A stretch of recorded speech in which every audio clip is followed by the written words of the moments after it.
Hello everyone. Thank you for joining on yet another presentation. As you must have seen on the thumbnail, today we are going to discuss on the work experience and it 21 points it carries in the expression of interest. So a very good discussion, I hope.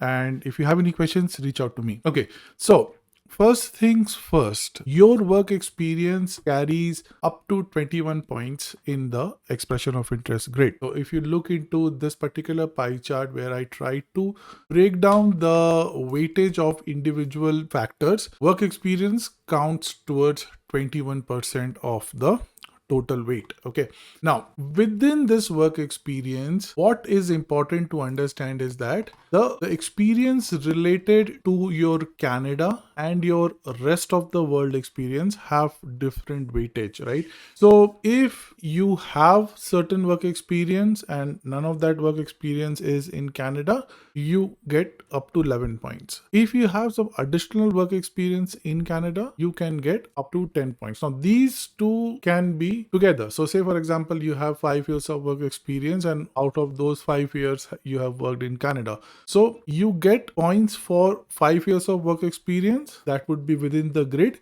and then additional points for Canada. So let's look into the example of the example would look like, right? Let's go into the expression of interest grid and see this. Okay, so say I have 5 years of experience and all those experience 4 years is in Canada and within Canada it's all of my work experience is in Alberta. Like, let's make it simple. I came into Canada, into Alberta, and I've worked in Alberta for last 4 years, right? So then how does my points calculate? So you get 11 points for 12 months of more of work experience, plus you get 10 more points for your more than 6 months experience in Alberta. Very simple. So 21 points. Alberta again has issued some clarifications on how to claim your work experience. So let's look into this. So your work experience could be from more than one occupation. So the expression of interest grid talks about your work experience that you have accumulated. It doesn't talk about your work experience in a particular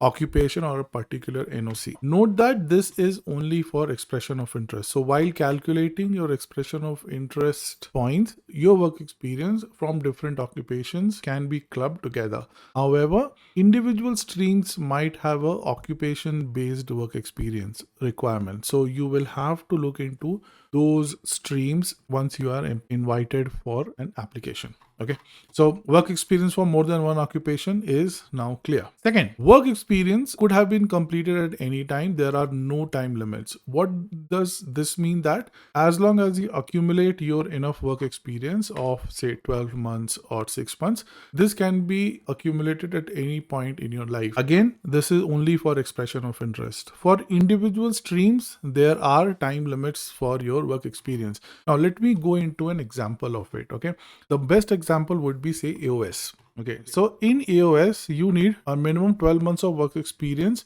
in your current occupation in Alberta within the last 18 months. So there is a time limit that has been imposed. Or if you have 24 months of full-time work experience in the last 30 months. So this is the kind of limitation that an individual stream might impose on work experience. However, from an expression of interest point of view, it doesn't matter. And it makes sense also because different streams have different requirements. Like for example, let's look into rural renewal stream. Rural renewal stream also has a similar 12 months of work experience within the last 18-month criteria, right? Tourism and hospitality. Let's look into that. So in tourism and hospitality, it just needs 6 months of consecutive work experience, right? So here there is no limit, but a minimum 6 months of consecutive experience, and this work should be your current job. That's an additional requirement for tourism and hospitality. But do you see the different flavors of work experience requirements in different streams, right?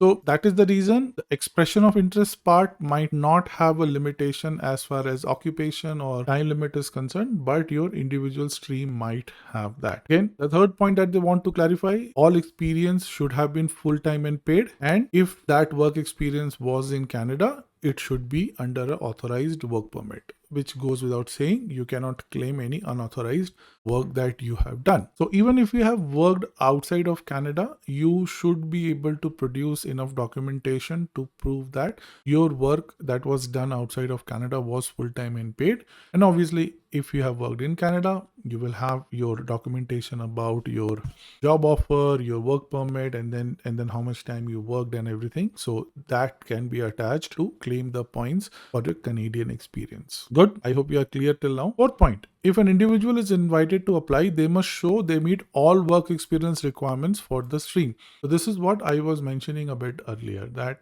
even though expression of interest might not have a specific requirement, the individual stream does have requirements for work experience, which is different from the expression of interest. So just based on this, you would see there is no nuance here as far as the work experience is concerned. But there is nuance in individual stream, like I showed you. Like for example, in Alberta Express Entry stream, if you look into the Express Entry stream, there is no work experience requirements here. This is all dependent on your Express Entry profile. So here the work experience requirement would be same as your Express Entry. Rural renewal stream I showed you, it has a different work experience requirements. Alberta Opportunity stream has a different work experience requirements. Tourism and hospitality have different work experience and requirements. So it all depends on which stream you are invited for. And then once you are invited to that stream, make sure you meet all those work experience requirements, right?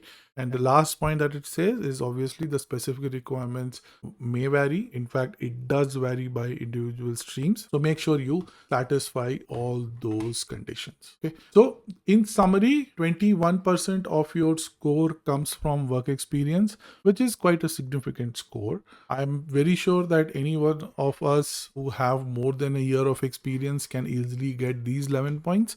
And if you have just more than 6 months of experience in Canada, you can get either 6 points if it is outside Alberta or 10 points if it is within Alberta. So people who have worked for say a year in Alberta can easily get these 21 points in my opinion. So this is what I wanted to cover in this particular discussion. I hope this discussion was a good discussion. It clarified some questions or some doubts that you might have. Let me put out my QR codes for my WhatsApp groups. If you want to join this group and have a good discussion, reach out to me on the comments. I'll try my best to answer it, and I'll see you in the next one. Thank you so much.